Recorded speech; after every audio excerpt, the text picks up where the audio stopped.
What's good, peeps? Thanks always for passing by the channel. Much appreciated. Hit that subscribe button if you guys are new. All right, simple question. Is Tyson Fury still the number one heavyweight on the planet? I see that the debate or the arguments have already started over social media. I think the general consensus before this fight with Otto Wallin was that he was number one. I think boxing fans, not just Tyson Fury fans, but boxing fans had him as number one. I do think, though, that Tyson Fury fans had him as number one by a big margin, which wasn't the case. It was like Fury here, Wilder there, than everyone else. That simply wasn't the case. But I think most people had him as the number one heavyweight on the planet. What about now? What about now? I mean, really, he won, right? So it shouldn't change. But boxing, unlike most sports, well, most sports really, but boxing more than most sports is a case of, what have you done for me lately?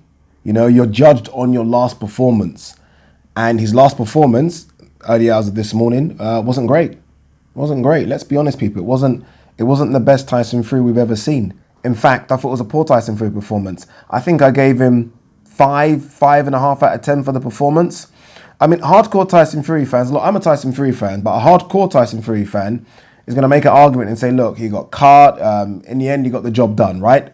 I could counter that argument by saying, this is boxing, shit happens. I mean, fighters do get cut. This isn't new to boxing. I mean, I've seen worse cuts than that from top level fighters, and they've gone on to do a better performance than Tyson Fury did. And with regards to he got the job done, look, that's the most important thing. I mean, that is the most, get that W, right? Tyson Fury will go on to fight Deontay Wilder. Fingers crossed it's a good performance, and no one will ever talk about the Otto Wallin performance. But sometimes it's who you get the job done against. Otto Wallin was brought in there to make Tyson Fury look good. Tyson Fury was supposed to put on a show. True, right? I mean, no one heard of Otto Wallin. Yes, in hindsight, he's a lot better than what we thought, but no one heard of him, and he was there to make Tyson Fury look good. Didn't happen. I mean, Tyson Fury didn't get the job done against a top 15 guy, not even a top 20 guy. Tyson Fury didn't get the job done against a high-level prospect. I mean, no one's talking about this guy like the way they talk about F.A. Jagba or Tony Yoka or Daniel Dubois. He's away from that, right? So, yes, he got the job done, but who against?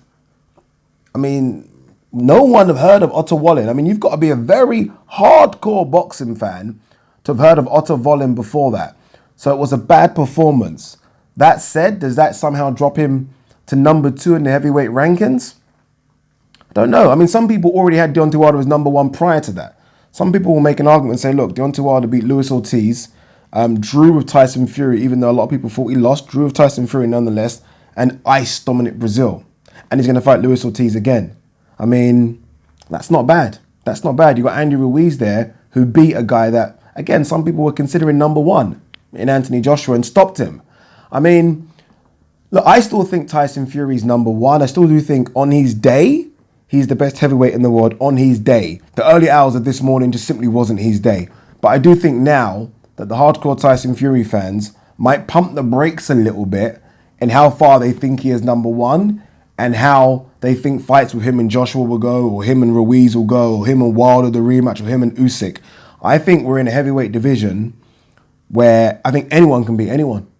I mean, I know Wilder's undefeated, just, and Fury's undefeated, just, but I do think anyone in this heavyweight division, and I mean that, a lot of the top 10 guys will beat each other, and I think that's how it's going to be. I don't think anyone's head and shoulders over anyone. And I think Tyson Fury putting on this performance against a guy outside the top 30, 40 says it all, right? No one is unbeatable in the heavyweight division. No one in boxing is really, but no one in the heavyweight division is unbeatable. There's a lot of style matchups that will be interesting. Usyk versus Wilder will be very interesting, very interesting. Ortiz-Wilder rematch is going to be interesting. So many interesting matchups. So for me, yes, he still is number 1, but not by this clear fucking margin. I mean, some people were talking about him like it was the second coming of Muhammad Ali.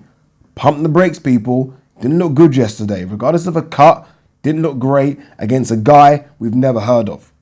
Peace.